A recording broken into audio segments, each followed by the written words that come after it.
Hi everyone, welcome to the first lecture in a new series of lectures that will run all through the summer.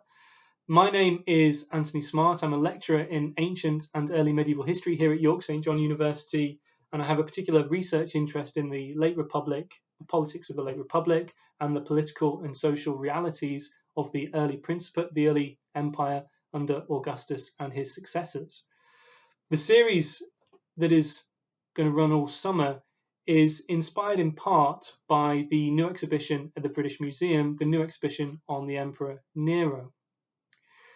Over the next few weeks then, experts from all across the world will be providing short lectures that offer studies of imperial power within the Roman Empire. There will be aspects that engage with archaeology, literature, history, a whole variety of different sources, and I hope you enjoy the lectures, but also I hope you find them useful when thinking about imperial power across the Roman world and indeed in different Roman periods. Each of the speakers I've asked is someone whose work I admire and who has something really important to say about Rome, about imperial authority, but also about the different sources that we have to use to try and decode exactly what was happening in the ancient world. Certainly when you look at ancient history or classics, it can appear not simply very different, but also actually quite difficult. But the crucial thing you need when you approach the ancient world is an ability to challenge the sources, to engage very closely with the sources, but also the imagination to try and recreate what life may indeed have been like, for instance, in the 1st century AD. With the help of the events team here at York St John University, I've also managed to create a blog that will accompany the series, and this will contain some extra information about the speakers, their writings, their publications, but also the talks as well that they will be offering. If you do have any questions about the series, please do have a look at the blog or by all means email me. My talk today is upon the Emperor Nero, and this is taking inspiration from the new British Museum exhibition. And if any of you have actually had the good fortune to visit the British Museum and to walk through the new exhibition, what I suspect you would have met would have been something actually you may not have expected. If I say to you Nero, you will almost instantly have images perhaps coming from Hollywood or indeed from the ancient sources themselves that depict him as the classic bad Roman emperor, someone who is an embarrassment to the legacy offered by someone like Augustus, and someone who in many ways exacerbates the terrible potential for power to corrupt. You may say to me that isn't he the emperor who fiddled or sang or performed while the city of Rome burned in 64 AD? Is he not also the figure who ordered or may have been involved in the execution of his mother, but also his 2 wives? Undoubtedly, the ancient material offers us an image of him as a violent figure, a tyrant, someone who would lash out at all and appears focused very much upon their own pleasure, but also their own image, their own sense of self-worth. And that has obviously coloured a lot of how we have framed or understood the Emperor Nero. Certainly, Christian writings would indicate that it was Nero himself who chose to blame the great fire of Rome upon them, and so created this terrible cycle of persecution against the nascent Christian community in the 1st century AD. And yet, when you walk through the exhibition at the British Museum, you find yourself looking at and thinking about a slightly different Nero, a rather different perspective than the one we might necessarily anticipate or expect. He certainly does not fit the preconceived image. The argument, carefully curated and imaginatively presented, is not just that Nero himself is misunderstood, but rather that his relationship to the Roman people was much different to what we may expect. The curators certainly remind us that after his death, there were impostors in the Greek East who sought to use the legacy of Nero to draw people together, to create almost some kind of popular uprising against Roman imperial authority. We're also reminded that the common people chose to place flowers upon his grave following his death, and that there appears a really quite serious and focused sense of sorrow and grief surrounding his demise. He emerges then in the British Museum exhibition not necessarily redeemed, but treated with a careful and perhaps almost optimistic study. He emerges ultimately as a populist leader. And it is that aspect that I'm particularly drawn to, in part because it forces a recalibration and a reorganization of how we frame imperial power and imperial authority. While, as I think most of us would recognize, and indeed as at least one scholar in the series in a later lecture will suggest, all emperors can be viewed through the prism offered by modern dictatorships. You can look at someone like Augustus, Nero, Caligula, Tiberius, even Claudius, and provide comparison with someone like Mussolini or Franco, or indeed modern-day North Korea. Certainly emperors can be good or bad or somewhere in between, and if we're being honest, they can often be both, embodying virtues and morality that belong firmly to the ancient world rather than our own. There is in all of them perhaps the capacity to rule without real due process, to embody some kind of absolute power and to exist as both a symbolic figurehead with some kind of divine quality, as well as very much a mortal leader of the Roman state. What I would argue then when we begin is that there is an inherent weakness within imperial power. And it's that aspect that jumps out to me from the new exhibition at the British Museum. The reason we have such a negative interpretation of Nero is because that is what we have been told. That is what ancient historians presented about him. It is the image that has been recycled time and time again. And while I think it would be almost impossible to redeem him, and also it wouldn't necessarily serve much scholarly purpose, what it does offer us is a window into the realities of imperial power and authority within this world. The weakness I would argue that exists here is twofold. One, the unclear, imprecise nature of the Augustan Principate and exactly what that really is. And second, the relationship between the emperor and the wider bodies of government, including, I would stress here, the Roman people themselves. What I will be arguing throughout is that the people matter. The Roman people, just as much as the Roman senators, or indeed the equestrian class, matter. And they matter because they help to frame the dialogue that we see within imperial power and imperial discourse. But moreover, the emperors themselves, as indeed the British Museum exhibition is suggesting, can present themselves as the champions of the people. This is responding not just to Nero himself, but also to recent writings and recent ideas that have touched upon and considered, for instance, Augustus. Peter Wiseman, quite recently, in reassessing the house of Augustus and dismantling many different myths surrounding Augustus himself and how and where he chose to live, has suggested that actually he might be better viewed as a populist figure. And that, of course, would work very well alongside our image now of Nero coming out of the British Museum. And it's these kind of aspects that I want to talk about today and to think about.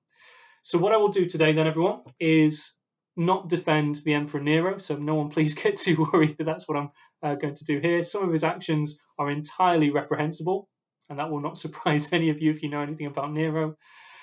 But what I will encourage us to do is to revisit the evidence quite carefully, but also to recognize and to think about the inherent weaknesses within the imperial system, and more broadly speaking, within the Augustan Principate itself.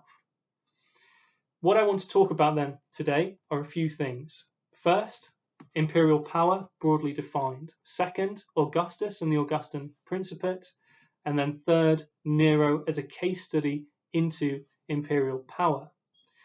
What I hope you take away from today's lecture is not that Nero was a good emperor, so please no one write that down, but instead that actually there are big question marks over imperial power in the 1st century AD, that Nero himself faced many different challenges, and that there are aspects of his rule, in particular his relationship to the people, that might indicate something different to what we expect. But crucially, that there is an element here within imperial power that is not about strength, but instead about weakness. I would like to begin then by thinking about the Emperor Augustus. And as soon as I say that, of course, what I'm presenting is Augustus as this individual, this figure who emerges from the ancient historiographical writing, positive or negative, as some kind of absolute ruler. In reality, however, of course, Augustus is someone who was successful in civil war. And his great argument was that he brought peace to the Roman world. But what Augustus undoubtedly did, whichever argument we're engaging with and whichever scholarship we may be following or thinking about, is he creates a system that takes aspects of the Republic and transforms it into something new, something which we would ultimately recognize, whether it's under Augustus or Tiberius, as some kind of monarchy, hidden, perhaps in plain sight, but a monarchy nevertheless. There are a number of ways then we could begin, and what I thought might be useful would be to begin with the death of Augustus, in one sense because it gives us an indication into how imperial power could be defined and understood, but also I think it suggests how there are deep question marks concerning the authority of someone like Augustus that continue into the reign of Nero himself. When Augustus lay in his deathbed, he turned to those who stood near him and he asked them quite famously whether he had reached the end of the comedy of his life. And then in Greek, he asked for applause. He died in the arms of his wife, in the very same house, and indeed the very same room where his own father had died so many years before. He was just over a month away from his 76th birthday. So what that tells us almost immediately is that, certainly by Roman standards, Augustus dies at a great age, very esteemed age. And what that also means is that he's had a long time to recreate his perspective and to recreate his ability to subvert perhaps Republican ideas or ideals and to install in their place a new form of governance. His body was delivered into Rome at night, partly because of the terrible heat of the day. It was carried by councillors from outlying cities, and therein it was transferred by equestrians before a house on the Palatine. When his will was finally opened, there was no real great surprise. Some careful division across the family, in particular between Livia and Tiberius, his designated successor. But he also left grants and legacies, and it is this, I think, that is perhaps most important. These were to be paid on his behalf. The greatest of these were to the Roman people and to the soldiers. And from the military aspect in particular, the Praetorians received the highest amount.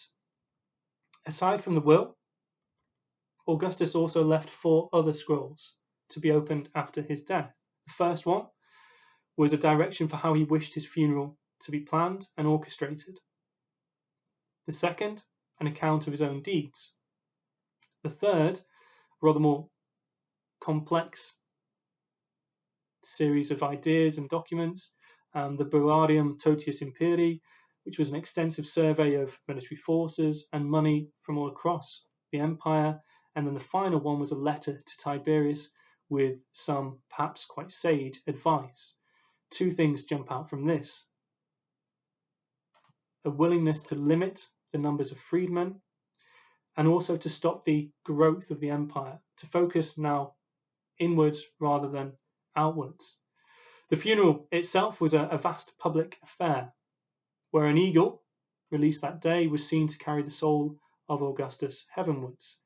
At least one senator, Numerius Atticus, alleged that he'd even seen Augustus step from the burning pyre, and there are other stories there as well that speak to some kind of miraculous or divine quality surrounding the disposal of Augustus's body.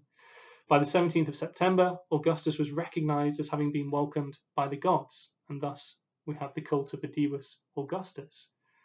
And when Tiberius assumed power, bear in mind he had been carefully schooled in for a very long time, it is very interesting to see the sudden death in exile of Agricola Posthumus, the last grandson of Augustus.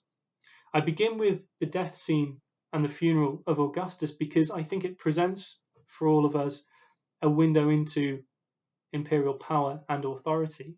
Even in death, what Augustus is seeking to do is to control events.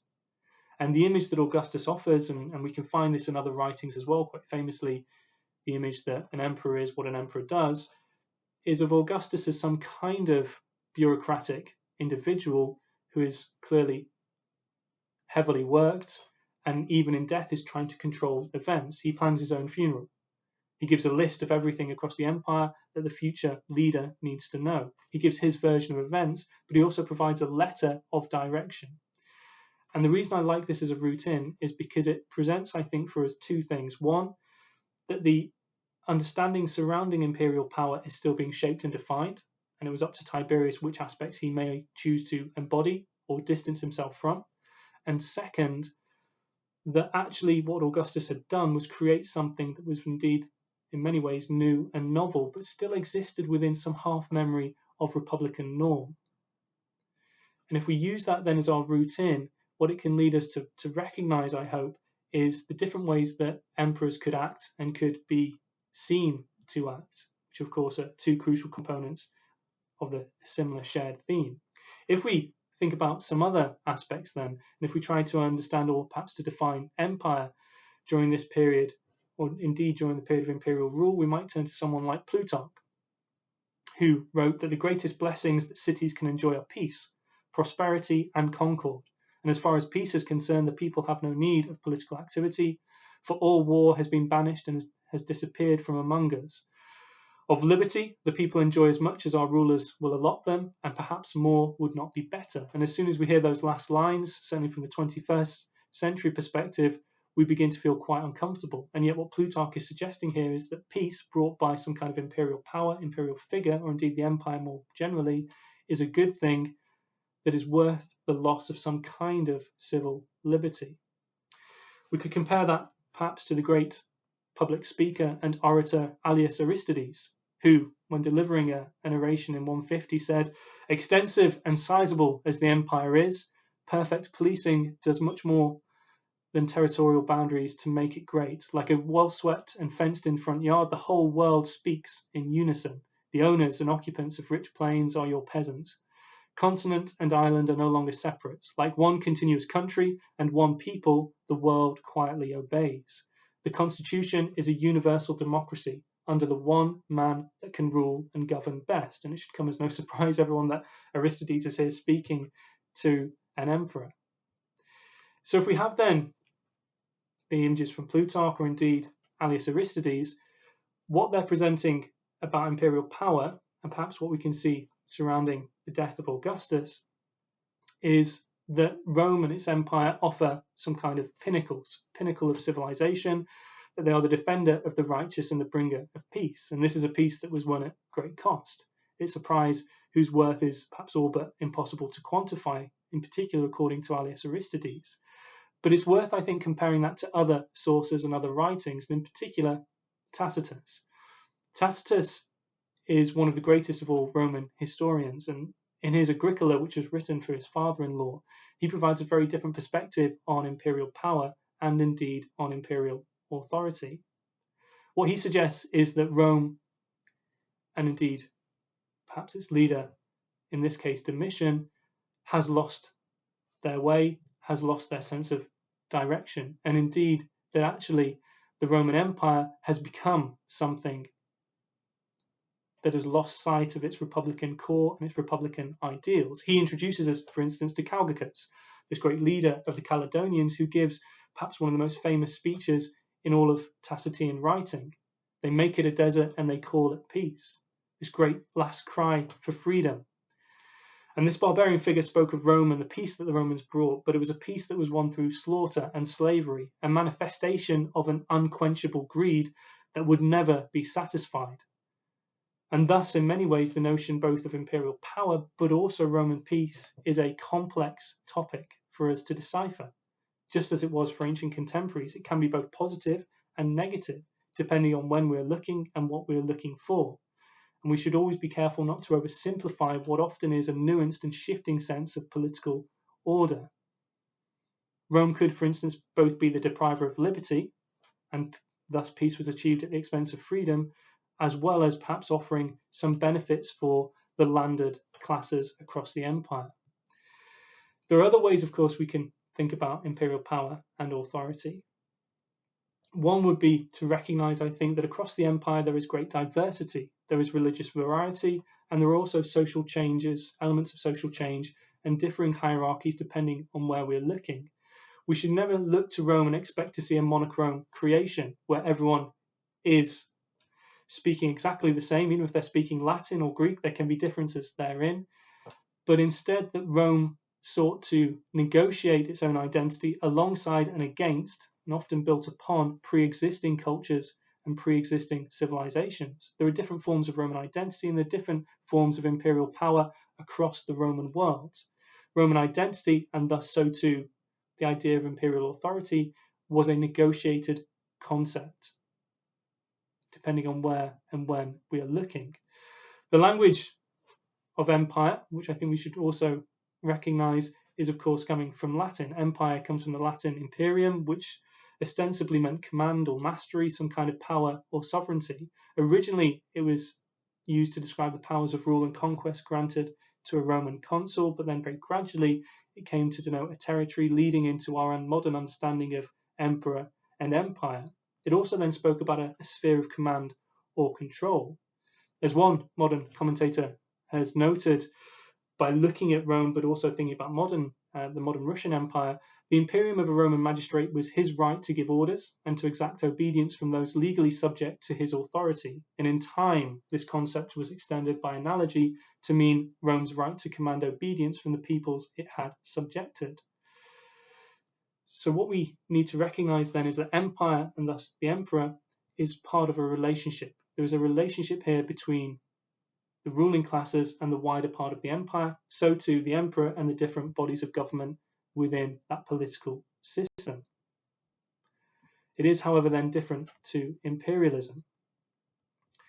If we were to consider what it was to be an emperor, again, it could depend on when we're looking and what we're looking at. Certainly, Fronto, writing in a later period to Marcus Aurelius, suggested that the duty and the responsibility of an emperor was to correct the injustices of the law, to send letters to all parts of the globe, to bring compulsion to bear on kings of foreign nations, and to repress by edicts the faults of the provincials, give praise to good actions, and to quell the seditious and terrify the fierce ones.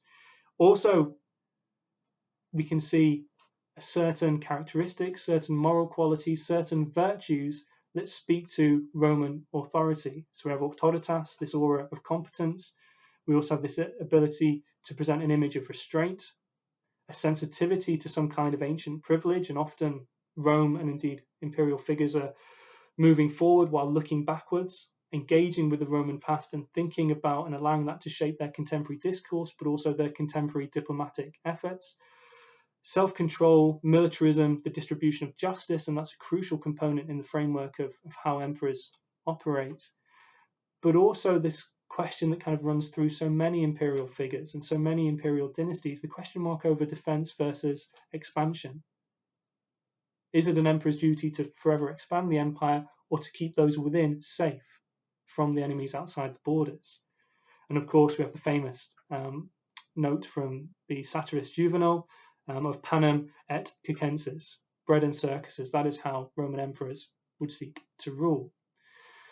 But actually, what this allows us, I think, a window into, and what this speaks to everyone, is the complexity of the material, the complexity of what we're talking about and thinking about, the complexity of imperial power and what it could mean to contemporaries. So what I think would be particularly useful is to try and consider actually what the Augustan Principate really was. We have an image in our heads that it is something that is polished and finished, and I would argue at no stage is it. It is always being shaped and changed, and it's worth reminding us before we turn to Nero to look at exactly what it was that Augustus himself, or Octavius, ultimately did. In a letter of Cicero from June 44 BC, Cicero tells us that the young Octavian, there is plenty of sense and plenty of spirit, and it looks as if he will be as well disposed to our heroes as we could wish. Yet, how far can we trust anyone of such an age, such a name, such an inheritance, and such an upbringing? And indeed, his stepfather, who Cicero saw in Astorga, told us that he should not be trusted even at all. And so Cicero gave quite an early warning about the nature and the character of the young Octavian, of Augustus himself. In his Res Gestae, which Penny Goodman will be discussing on Thursday, Augustus set out his own version of events. At the age of 19, on my own responsibility and at my own expense, I raised an army with which I successfully championed the liberty of the Republic. And what Augustus is suggesting there, and the language he is using, is one of restoration, the ability to restore the Republic and the defense of the Republic against inside and indeed external forces. And what it really demonstrates, whenever you look at Augustus and whether you believe him to be the savior of the Republic or a populist leader, like Wiseman has argued, what we see here is someone who has really quite ruthless political understanding. Someone who is able to engage with the Senate, but also crucially to recognize the power and the potential within the Roman people and to engage very closely with them. Any history of Augustus, certainly before he becomes the first citizen, speaks of a period of the triumvirs, blood-soaked politics, assassinations, proscriptions. He emerges almost as someone who has undoubtedly learned from the fate of Caesar and thus does not willingly forgive his enemies. And indeed Cicero himself, who we imagine Augustus perhaps could have saved had he wished to, is hunted down and murdered. So what Augustus argues then is that he has restored the Republic. And he achieves this by bringing an end to violence and to chaos. He does not suddenly proclaim himself emperor, but instead, I would argue, he begins to engage with different aspects of the Republican governance and government to create a new system of rulership. So it's gradual rather than sudden. And indeed, he lives for 41 years after the restoration of the Republic. And in many ways, he becomes the living embodiment of the state. There has to be a leader like him to follow, and that leader is Tiberius. What he does, certainly after Actium, is move very carefully. So he becomes, almost overnight, a figure with huge military potential. He takes on Antony's army, 500,000 men, perhaps more. He disbands 300,000 of them, offering them land, colonia, things like that. And he buys this land with money instead of with violence.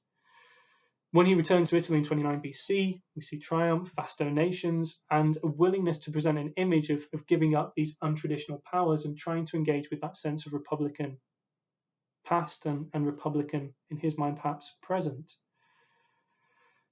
He also allows the Senate to regain their function, whether this is, as one historian has noted, a carefully orchestrated piece of showmanship, some kind of veneer, or a genuine olive branch to the senatorial elite. Undoubtedly, at the backdrop of this is a fear of civil war.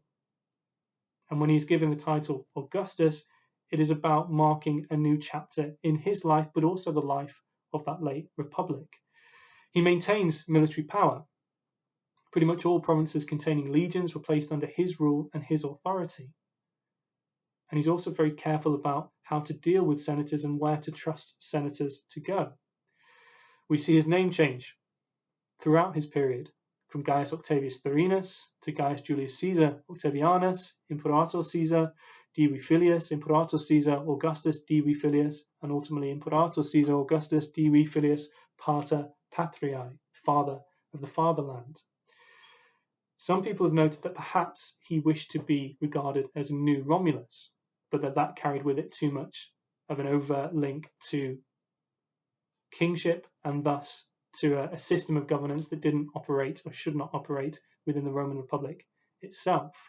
Augustus itself, the name chosen, carries with it some kind of half-remembered religious aspects from early Rome, but also can be linked to the Latin augere, to grow. So it could be linked to being exalted or magnified. And it ultimately set him apart from everyone else within the Roman system. He's also, of course, referred to as the Princeps, and this is true of the Julio-Claudian dynasty. If we translate that We can do so by calling it perhaps the eminent person, or indeed princeps civitatis, the leading man of the citizenry.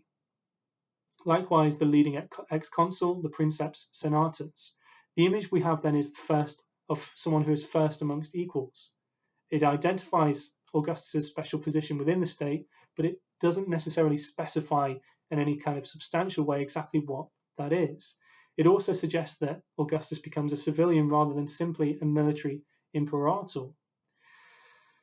What we see then with someone like Augustus is a really careful manipulation of the Roman world, the Roman Republic, but someone who is able, I think, to navigate the terrible and often quite dangerous waters of that late first century, early first century BC, early first century AD. What we also have is someone who is not necessarily tyrannical, and that's the crucial thing.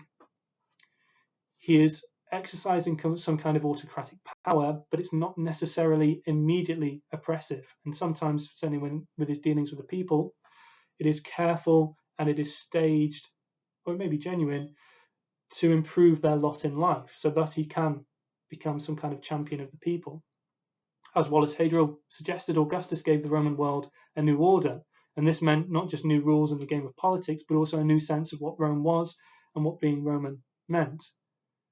And when what the emperor decided then became force of law, because the populace had conferred that power unto him. So we see it as a negotiated construct. So what Augustus does then is he transforms the Republic into some kind of monarchical empire, presented within the veneer of continuity, wherein he also offers peace and prosperity. There are family issues here, undoubtedly, and they run throughout his rule, but also there's a question mark over memory and history. And indeed, as soon as we talk about the Augustan Principate, we're engaging with different sources that may be very favourable towards him or may not be at all. Certainly, Velleius Paterculus, writing in around about 30 AD, suggested the following, that after 20 years the civil wars were ended, foreign wars buried, peace revived, the fury of arms everywhere lulled to sleep, and that force was restored to the laws, authority to the courts, and its majesty to the Senate. The ancient original form of the Republic was brought back.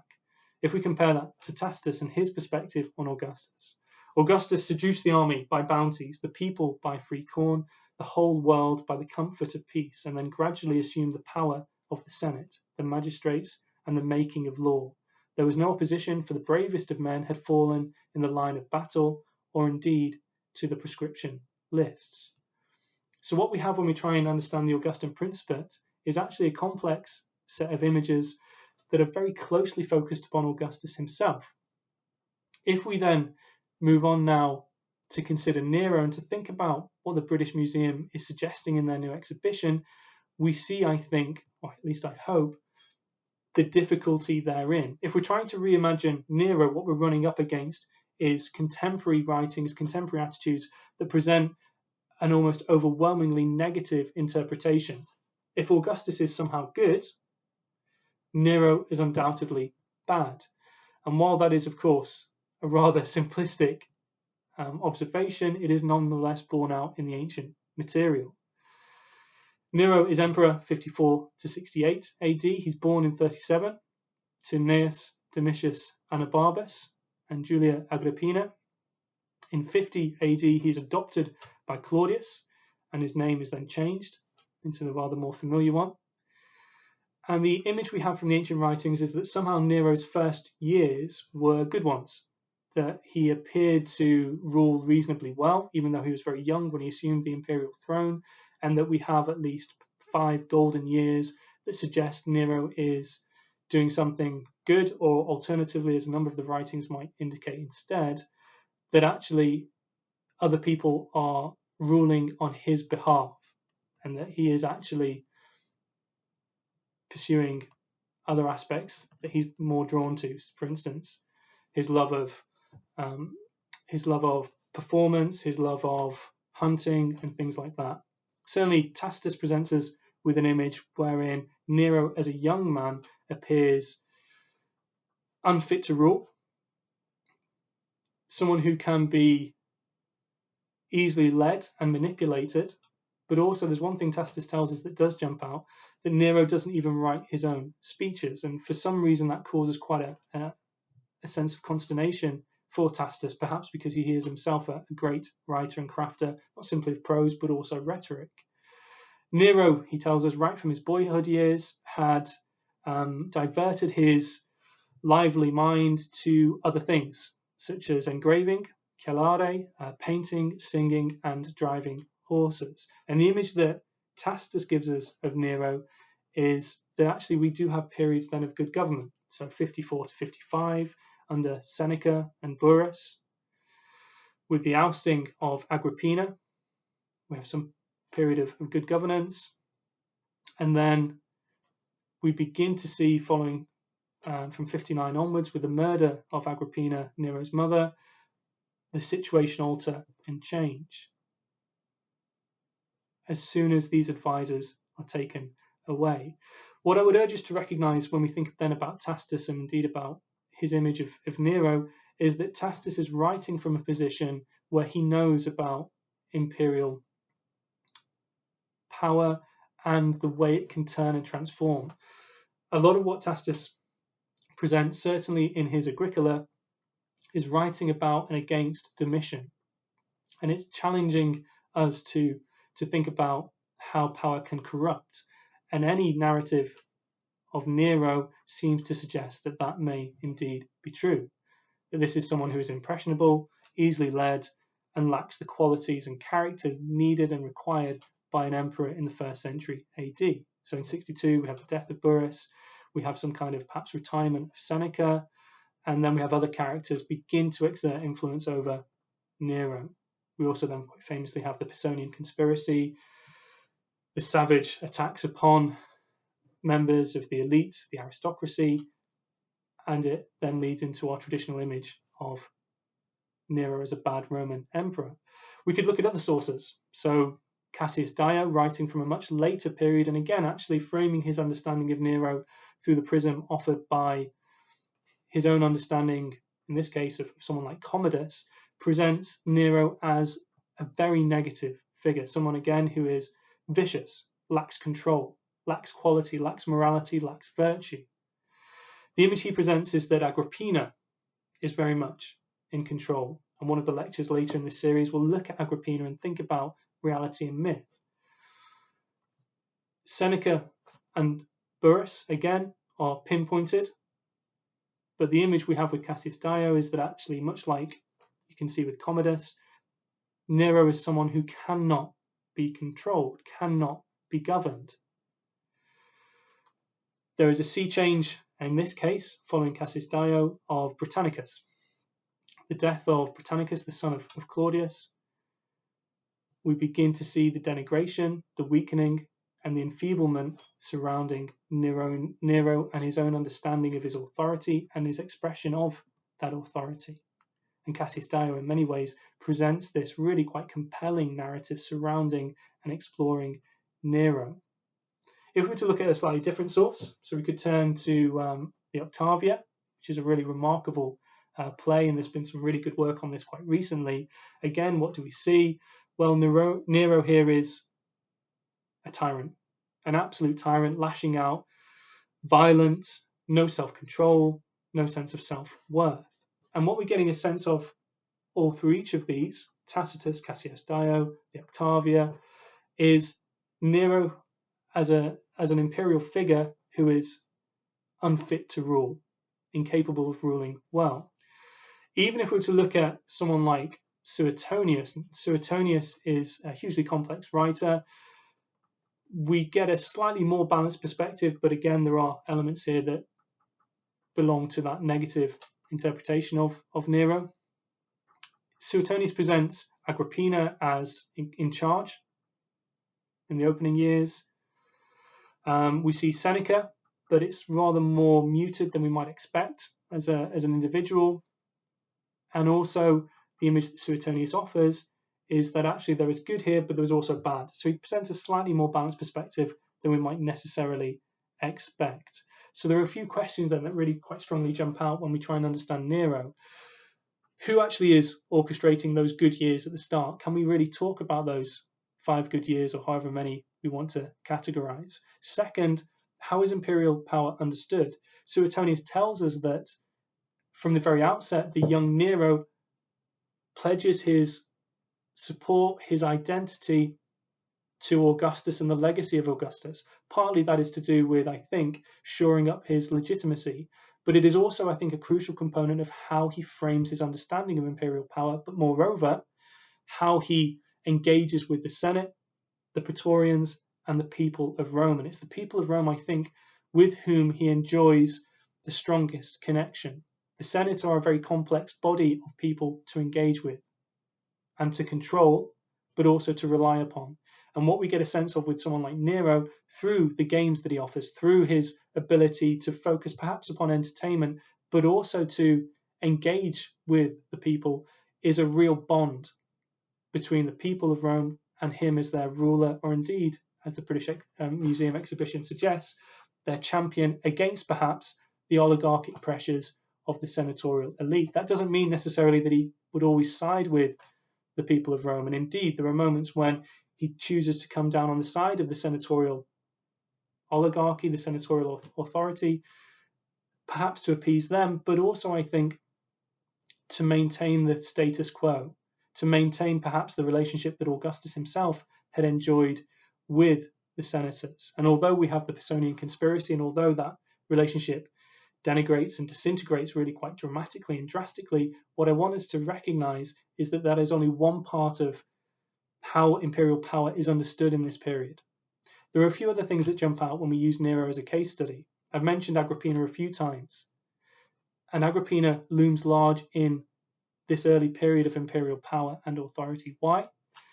Because there are question marks over the involvement of female members of the dynasty in the actual ruling. And there are early coins of Nero that present Agrippina almost on level footing with him. And she certainly seems to exert some kind of authority and influence. That may be good, that may be bad. But it runs counter perhaps to what is expected by the senatorial elite. And bear in mind, of course, Rome is quite famously a deeply patriarchal society.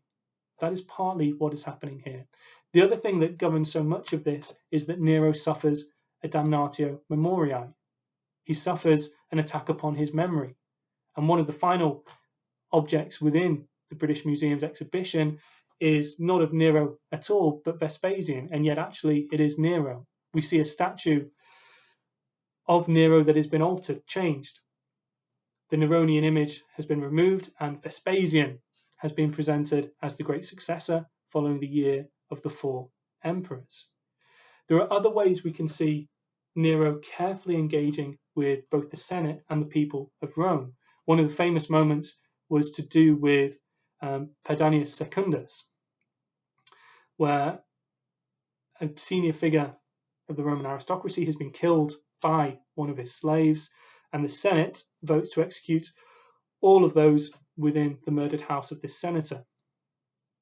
That is what the Roman law tells them to do. What Nero does here, I think, is carefully engage with the senatorial elite, but also carefully engage with the image he has with the Roman people. And even though he ultimately provides Praetorians to escort the slaves to execution, he is aware of the wider ramifications surrounding this event. And there's much more that could be said on that. Likewise, if you look at coinage or if you think about economic efforts, Nero seems to be attempting to change the direction of certain elements of Roman society and indeed Roman political culture. The fact that we may not know as much as we would like to about this is because of that damnatio memoriae and because so many people sought to denigrate the Neronian effort and the Neronian attempts at engaging with perhaps real substantive change in taxation, coinage, or indeed the economy more generally. So if we take then Nero as an example of someone who is an imperial figure, and we're responding in part to the efforts we can see from the British Museum, what we can conclude, I hope, is this, that actually each and every one of these figures would benefit from a new perspective. And whether we believe that someone like Nero is a populist leader or not, our understanding nonetheless will improve by engaging with that thought and by thinking in some detail about how and why imperial power can be understood in that way. Likewise, if we look at Nero, and of course this has not been an attempt to defend Nero at all, and we've focused quite a bit about the Augustan Principate and the Augustan elements of rulership, nonetheless, Nero undoubtedly enjoyed some kind of strong connection to the people of Rome. And it's that aspect that I'm always drawn to, because that in many ways shapes imperial discourse, and it shapes the images that we have both of earlier and later emperors in the Julio-Claudian dynasty, but also in later dynasties as well. So to close today's opening lecture, what I would say is that the imperial power is complex, and it can mean very different things depending on where we're looking and when we're looking and the type of material we're using. We need to be sensitive to how not simply ancient sources can be biased, but the type of images and the type of memory that they're seeking to create. Rome is always best seen, in my mind, as a state, as a people, as a body that is moving forward at great speed, but forever looking backwards. Nero deliberately chose to present himself as the successor of Augustus, and that may have been a genuine thing that has now been lost to us. He may have engaged with the people in the manner that Augustus himself had done, perhaps in a rather different way to someone like Claudius or indeed Tiberius or Gaius Caligula. And what we can take away from looking at Nero and thinking about the British Museum and their efforts at recalibrating our understanding of Nero is not necessarily that an emperor can now be a good emperor, but instead that the people matter, and that the people of Rome help to shape imperial discourse, help to shape imperial authority, and ultimately, everyone, help to shape imperial power. Thank you.